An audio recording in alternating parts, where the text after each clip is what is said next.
नमस्कार, मैं हूं Mamta Verma. DAV e learning classes में आपका हार्दिक स्वागत है। हम अध्ययन कर रहे हैं हमारी सामान्य हिंदी का, जो आपके बीए है, बीए फर्स्ट ईयर है या बीकॉम प्रथम वर्ष है या बीएससी या बीएससी नॉन मेडिकल है, उसमें भी आपकी ये लगती है। तो सामान्य हिंदी का हम एक यात्रा वृत्तांत आज करने जा रहे हैं। वो यात्रा वृत्तांत है आखिरी चट्टान, जो कि रचित किसके द्वारा है? यात्रा वृत्तांत ये मोहन राकेश एक लेखक हैं, तो उनके द्वारा ये रचित है। हालांकि जो मोहन राकेश हैं उनका नाम मुख्यतः आता है आधुनिक जो नाटककार हैं उनमें उनका नाम आता है, लेकिन फिर भी उन्होंने अन्य कुछ गद्य विधाएं निबंधों में या हम कह लें यात्रा वृत्तांत पर भी उन्होंने लिखा है। तो उनका यात्रा वृत्तांत पढ़ने से पहले हम थोड़ा मोहन राकेश जी का थोड़ा लेखक परिचय हम कर लें। तो इस यात्रा वृत्तांत कौन सा है? आखिरी चट्टान, और इसके लेखक हैं मोहन राकेश, जो कि आधुनिक नाटककार हैं। और इनके प्रमुख नाटकों में है लहरों के राजहंस, आधे अधूरे और आषाढ़ का एक दिन। इनके प्रसिद्ध नाटक हैं। इनके 3 ही नाटक लिखे हैं इन्होंने, और चौथा नाटक लिखा था जो कि इनका मृत्यु के कारण अधूरा रह गया था, पैरों तले जमीन। इनका अधूरा नाटक है वो, जो कि इनके मित्र हैं कमलेश्वर, उन्होंने इसे पूरा किया था। और इनका यात्रा वृत्तांत, इनकी जो शैली है वो आधुनिक शैली में ये लिखा गया है, तो उसको हम थोड़ा पढ़ते हैं। इनके परिचय को भी थोड़ा पढ़ लेते हैं। आधुनिक नाटक साहित्य को नई दिशा की ओर मोड़ने वाले मोहन राकेश प्रतिभा संपन्न साहित्यकार हैं। नई कहानी आंदोलन के ये प्रसिद्ध कहानीकार हैं। नई कहानी की जो चेतना आई, कुछ उसमें पाश्चात्य का प्रभाव था, नई विधा के रूप में विकसित हुई कहानी, तो ये प्रमुख कहानीकार भी हैं। स्वाधीनता के पश्चात देश के सांस्कृतिक पुनर्जागरण दौर में वे एक प्रमुख रचनाकार के रूप में उभर कर सामने आए हैं। लेखन, अध्यापन और संपादन से जुड़े मोहन राकेश ने हिंदी को 3 कालजयी नाटक दिए हैं। कौन कौन से हैं? अभी हमने बात की थी, लहरों के राजहंस हैं, आषाढ़ का एक दिन है, और आधे अधूरे इनका नाटक है। जो आखिरी चट्टान, जो इनका यात्रा वृत्तांत है, उसके सृजनात्मक गद्य का बेहतरीन अंश है। इनका जो नाटक है उसका एक अंश यहाँ पर प्रस्तुत किया गया है। इससे उनकी संवेदनशीलता, बोध, पर्यवेक्षणता का उच्च स्तरीय होने का ज्ञान मिलता है कि किस प्रकार से, मतलब उनका जो देखने का नजरिया है उस ढंग से उसका वर्णन है। अब बात करते हैं हम जो यात्रा वृत्तांत है आखिरी चट्टान। आखिरी चट्टान है क्या?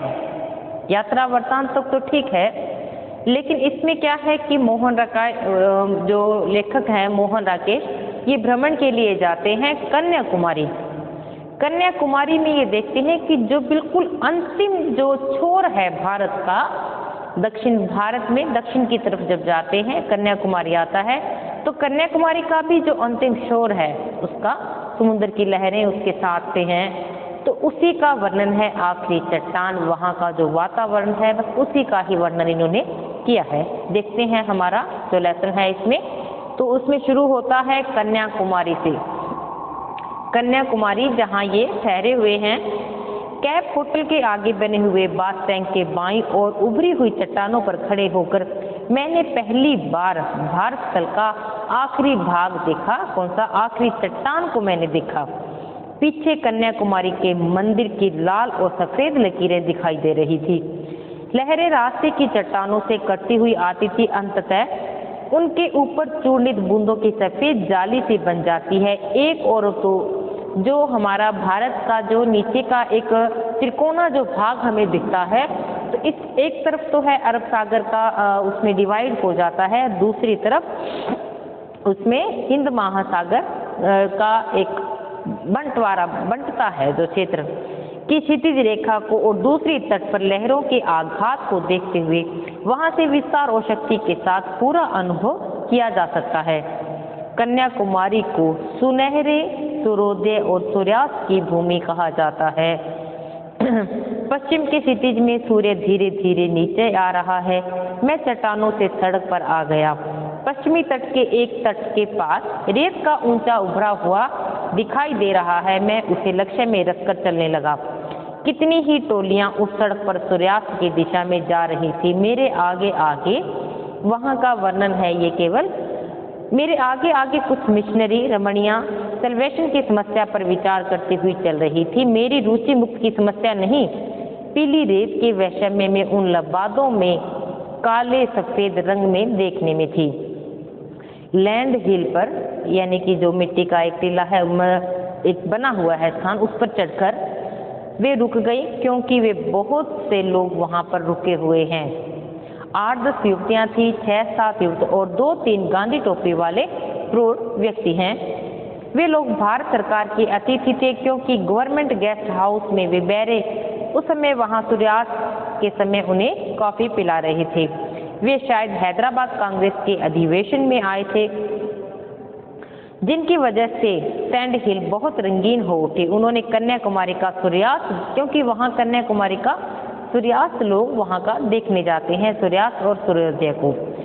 उन्होंने कन्याकुमारी का सूर्यास्त देखने के लिए विशेष रुचि के साथ सुंदर रंगों का रेशम पहना था, जिसे तेज हवा उस समय उर्मिल बनाए हुए था। मैं सैंड हिल की रंगीनी से आगे बढ़ गया था।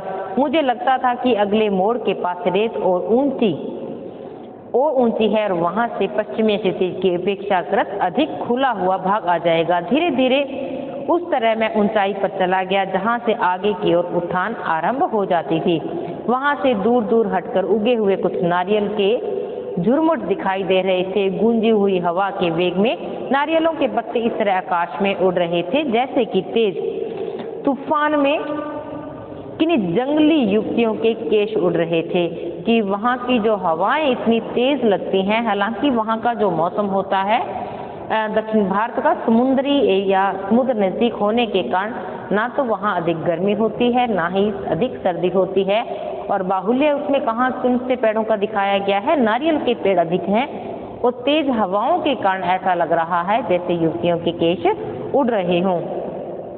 पश्चिम की ओर तट के साथ साथ सूखी पहाड़ियों की श्रृंखला थी, जो सामने फैली हुई रेत के कारण और भी वीरान लग रही थी।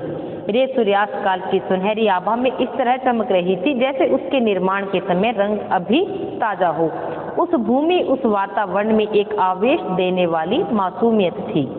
सूर्यास्त के बाद जब मैं वापस लौटने लगा तो मैंने देखा कि सैंड हिल में इतना आगे आ गया हूँ कि वहाँ पर मानवीय आकृतियों के बजाय केवल हिलते हुए रंगीन वस्त्र ही दिखाई देते हैं। जिस रास्ते से आया था उस रास्ते से लौटने के बजाय अब मैं रेत पर बैठकर नीचे बीच की ओर फिसल गया। बीच समुद्र का थोड़ा किनारा पास का, और वहां मिले जुले रंगों के रेत पर चलने लगा। लाल आंधी काली घटा के रंगों को आपस में मिला देने से जितनी तरह के हल्के गहरे रंग मिल सकते हैं, वे सब रंग उस तट की रेत में दिखाई दे रहे थे। समुद्र में पानी बढ़ रहा था, बीच की चौड़ाई क्रमशः कम होती जा रही थी। कहीं कहीं तो वह 4-5 फुट की ही रह गई थी। दूसरी तरफ पीली रेत इस तरह ऊंची उठती हुई थी कि उस पर चढ़कर पहुंच जाना असंभव था। मैं तेज से चलने लगा। 2-4 एक लहरें मेरे पैरों को आकर भिगो गई, क्योंकि वहां बिल्कुल वो समुद्र के किनारे आ गए थे। अब रास्ते में एक चट्टान आ गई, उस पर कूदने लगा। थोड़ा कुछ चौड़ा बीच मिल गया, वहां से ऊपर जाने का रास्ता दिखाई देने लगा। बस ये तो दिखाया वहां तक का, जैसे जो समुद्र है उसके बिल्कुल पास का एरिया का वर्णन इन्होंने किया है। फिर वापस आने की बात करते हैं कि कैप होटल पहुंचकर खाना खाने के बाद मैंने बाहर लॉन के सिर के पास एक कुर्सी बिछाकर बैठ गया। अंधेरे में विशाल हिंद महासागर के आगे फैली हुई पास की एक पौधे की टहनियां काली रेखा जैसी दिखाई दे रही थी। नीचे तट के पास सड़क पर कोई टार्च जलाता और बुझाता हुआ जा रहा था। दूर दक्षिण में पूर्व की एक जहाज की मध्यम रोशनी भी दिखाई दे रही थी। बिल्कुल वहां शाम का वर्णन है कि कैसे वो कैप होटल वापस आते हैं, कैसे वहां के जो दूर जहाज हैं वो दिखाई दे रहे हैं। दूर दक्षिण पूर्व एक जहाज की मध्यम रोशनी दिखाई दे रही थी। उस समय एक गीत का स्वर भी सुनाई देने लगा। जो क्रमशः पास आता गया। बस एक होटल के कंपाउंड में आ गई। वह शायद एक कॉन्वेंट की बस थी। बस में बैठी हुई लड़कियां एक अंग्रेजी गीत गा रही थी जिसमें समुंदर पर से सितारे को संबोधित किया गया था। बस थोड़ी देर रुककर वापस चली गई बस, परंतु वातावरण में गीत की धुन बहुत देर तक बनी रही। अकेले कन्याकुमारी में 400-500 के तकरीबन शिक्षित नवयुवक हैं जो बेकार हैं, यानी कि वो बेरोजगार हैं, काम नहीं है। 100 के लगभग तो ग्रेजुएट ही हैं, पढ़े जिन्होंने बीए कर रखी है। हमारी 8000 की बस्ती में यह हाल तो पूरी स्टेट अवस्था का अनुमान आप लगा सकते हैं। त्रिवेंद्रम में बसों के प्राय सभी कंडक्टर जितने भी बसें चलाते हैं वहाँ शिक्षा मतलब बेरोजगारी का वर्णन है। इतनी बेकारी है, जो बस के कंडक्टर हैं वो लगभग सभी ग्रेजुएट हैं। वह काम भी उन्हें आसानी से नहीं मिलता। कहने को तो कहा जाता है कि ट्रावनकोर कोचीन में शिक्षा का बहुत प्रसार है, पर इस शिक्षा का उपयोग क्या हो रहा है? बस नौकरी के लिए यहाँ अर्जियां भेजते हैं, दिन भर इधर उधर घूमते हैं या बैठकर आपस में बहस किया करते हैं। कभी थोड़ा बहुत सोशल वर्क कर लेते हैं, परंतु इससे हमारी समस्या का निदान तो नहीं हो जाता। हम लगकर राजनीतिक काम भी नहीं कर सकते, क्योंकि मेरे जैसे कई नवयुवकों की परिस्थितियां ऐसी हैं कि पूरा परिवार उन पर ही निर्भर रहता है। मैं यहाँ पर एक व्यक्ति है जो मोहरा केस से बात कर रहा है कि इतनी बेरोजगारी है, इतनी बेकारी है कि हम पढ़े लिखे हैं, लेकिन मैं यहाँ पर क्या काम करता हूँ, मैं यहाँ पर फोटो एल्बम बेचता हूँ। ये लोग भी ऐसे ही छोटे मोटे काम कर लेते हैं, बस इसी से चल जाता है और किया ही क्या जा सकता है कि जो पढ़े लिखे लोग हैं लगभग वो कंडक्टर का ही काम करते हैं और मैं एक फोटो एल्बम बेचने का काम करता हूँ, क्योंकि वहाँ पर बहुत से सैलानी आते हैं। सवेरे सूर्योदय के समय, सुबह की बात हो गई, ये शाम की बात थी, अब सुबह हो गई। सवेरे सूर्योदय के समय हम 8 व्यक्ति उस चट्टान पर बैठे थे जिस पर जाकर स्वामी विवेकानंद ने समाधि लगाई थी। कहा जाता है कि स्वामी विवेकानंद ने जो समाधि लगाई थी वो कन्याकुमारी के एक पहाड़ पर लगाई थी, वही ये इस पर्वत पर जाते हैं, इस चट्टान पर जाते हैं। यह चट्टान तट से 100-125 गज आगे समुद्र में उस भाग में है जहां बंगाल की खाड़ी की भौगोलिक सीमा समाप्त हो जाती है। हम 8 व्यक्तियों में से 3 कन्याकुमारी के बेकार नवयुवक थे, जिसमें से एक जो ग्रेजुएट था मुझे वहाँ की बेकारी के समस्या के विषय में इस बारे में जो बतला रहा था। और उसमें क्या थे, 4 मल्लाह होते हैं जो नाव चलाते हैं। 4 मल्लाह थे, उनमें जो एक मोटी सी मछुआ नाव में हमें किनारे तक यहाँ लाए थे। यद्यपि अंतर बहुत थोड़ा ही था, फिर भी नीचे की चट्टानों से बचाते हुए ऊंची ऊंची लहरों के ऊपर से संभलते हुए नाव को वहां तक ले जाना बड़ी कुशलता का काम था। उनमें से एक मल्लाह कुछ सीपियां इकट्ठी करके ले आया। ग्रेजुएट नवयुवक मुझे उनका गुद्दा निकाल कर दिखाने लगा। जो सीपियां होती हैं उनमें भी एक गुद्दा निकलता है, तो वो मुझे निकाल कर दिखाने लगा, जो वहाँ का एक खाद्य है, खाद्य पदार्थ, यानी कि खाने में लोग उसका सेवन करते हैं। कि एक जो नवयुवक है जो बेकारी के बारे में बता रहा था, सीपियां लाता है एक मल्लाह, तो उसमें गुद्दा जो निकलता है वो लाकर देता है और कहता है कि ये यहाँ का खाद्य पदार्थ है। फिर पुनः सूर्योदय होने वाला है, उसमें सीपियों को तोड़ते हुए वो लेखगण आगे जाने लगे उनके साथ। पानी और आकाश में तरह तरह के रंग मिलाकर सूर्य धीरे धीरे उदित हो गया। भारत के स्थल भाग की आखिरी चट्टान मेरी पीठ की ओर थी और हमारा विचार अब नाव में बैठकर उस चट्टान तक जाने का था।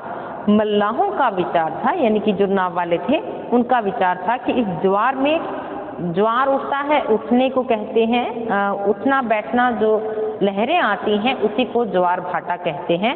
तो मल्लाहों का विचार था कि इस ज्वार में वहां तक नाव ले जाना असंभव है, परंतु मेरे साथी नवयुवकों ने एक बार चेष्टा करके देखने के लिए मना ही लिया कि ले चलो हमें वहां तक। हम नाव में आ बैठे। नाव विवेकानंद चट्टान के आगे से घूमकर लहरों के चपेटे खाती हुई आखिरी चट्टान की ओर बढ़ने लगी। किनारे पर उस समय गवर्नमेंट गेस्ट हाउस के बेरे सरकारी मेहमानों को सूर्योदय के समय कॉफी पिला रही थे। दो स्थानीय नवयुवतियां शंखों से भरी हुई टोकरियां आगे रखे और उनका मोल भाव कर रहे थे। ग्रेजुएट नवयुवक था जो मुझसे बोला, ये शंख बेचने वाली दोनों युवतियां यहाँ पर सप्लाई होती हैं। ये दोनों बहनें हैं, उनके बाप को लकवा मार गया है और चल फिर नहीं सकता। आज ये दोनों बाहर आ गई हैं, नहीं तो अक्सर एक उसके पास रहती है, एक बाहर जाती है। उसके पिताजी जो बीमार हैं, किसका वर्णन है कि जो नवयुवतियां शंखों को बेच रही हैं उसका वर्णन इसमें दिखाया गया है कि दो बहनें हैं, एक अपने पिता के पास रहती है अक्सर और एक यहाँ शंख बेचने का काम करती है। फिर मोहन राकेश पूछते हैं कि क्या ये शंख बेचकर अपनी आजीविका नहीं चला सकती? मैंने पूछा। शंख बेचकर दिन में 2-4 आने अधिक नहीं मिलते? वह बोला, पहले विदेशी यात्री आते थे तो 2-2, 5-5 रुपए में एक माला ले जाते थे। अब जो लोग आते हैं वे 2 आने में 1 माला लेते हैं। कुछ इस तरह माला खरीदकर इन लोगों पर एहसान कर रही हूँ। उन दिनों शंख बेचकर गुजारा कर सकता था, पर अब नहीं कर सकता। मैंने पुनः युवतियों को देखा। उस समय सरकारी मेहमानों को माला खरीदने के लिए वह अनुग्रह कर रही थी। उन लोगों को मालाएं पसंद नहीं आई थी, अतः वे उनके अनुग्रह की ओर ध्यान न देकर सूर्योदय की सौंदर्य को देखने लगे। मुझे उस समय श्रवणाकुल्ला होटल के मैनेजर के शब्द आए कि पेरियर लेक पर हमारे जैसा प्रबंध आपको कहीं और नहीं मिलेगा। नाव थपेड़े खाती हुई नाव में बैठे हैं मोहन राकेश। बताते हैं कि नाव थोड़े उतार चढ़ाव के साथ आगे बढ़ रही है। आखिरी चट्टान जिस पर विवेकानंद ने समाधि लगाई थी वो अब अधिक दूर नहीं थी। ग्रेजुएट नवयुवक उधर संकेत करके बोला कि 2 महीने हुए उस नवयुवती ने चट्टान से कूदकर आत्महत्या कर ली थी। लेकिन मोहन राकेश पूछते हैं कि क्यों आत्महत्या क्यों कर ली थी उस युवती ने? सुना है कि वह मां बनने वाली थी। आत्महत्या के कारण के लिए वह यहाँ आई थी। वह त्रिवेंद्रम और शय के बीच किसी स्थान की थी। बाद में उसका शरीर पुट्टम नामक स्थान के पास लहरों के किनारे पर से निकाल दिया गया था। फिर मोहन राकेश कहते हैं कि मैं सोचने लगा कि वह आत्महत्या करने के लिए वहां इतनी दूर से चलकर क्यों आई। मां बनने के अपराध से मुक्त होने के लिए उसने मातृतीर्थ और कन्याकुमारी मंदिर को ही साक्षी के रूप में क्यों चुना? क्या यही उसकी भावुकता थी या एक मौन आक्षेप था जो द्वंद्व से वो ग्रस्त थी? मल्लाहों ने बतलाया कि नाव को लौटाना पड़ेगा, लेकिन नाव तो आगे बढ़ रही थी, ये सोच उनके मन में चल रही थी। लेकिन मल्लाहों ने बताया कि नाव आगे नहीं जा सकती, हमें अभी लौटना पड़ेगा, उस चट्टान तक नहीं ले जाई जा सकती। हम उस किनारे की ओर बढ़ने लगे और आखिरी चट्टान धीरे धीरे दूर होने लगी, यानी कि नाव को वापस ले लिया गया। कन्याकुमारी के मंदिरों में पूजा आरंभ हो गई थी। मातृतीर्थ से लौटती हुई भक्तों की एक टोली मंदिर के बाहर रुककर दीवारों को प्रणाम कर रही थी। शंख बेचने वाली युवतियां टोकरियां उठाए उनके पास पुनः शंख बेचने आ रही थी। कि बस वहाँ का एक वर्णन दिखाया गया है कि किस प्रकार से वो लोग अपना जीविका निर्वाह करते हैं। कि हमें लगता है कि वो इतना लोग कमाते हैं, या कहा जाता है कि यहाँ के लोग बहुत ही शिक्षित हैं, शिक्षित तो हैं लेकिन उनके पास वहाँ बेकारी की समस्या को दिखाया गया है। साथ ही साथ जो कन्याकुमारी का जो प्राकृतिक सौंदर्य है वो इसमें दिखाया गया है। तो मुझे आशा है कि आपको ये निबंध अच्छा लगा होगा। आखिरी चट्टान यात्रा वृत्तांत है मोहन राकेश जी का। तो एक बार खुद भी आप इसको पढ़कर देखना, अच्छा लगेगा, आसान भी है। तो आज के लिए इतना ही, मिलते हैं अगले नए टॉपिक के साथ, तब तक के लिए धन्यवाद।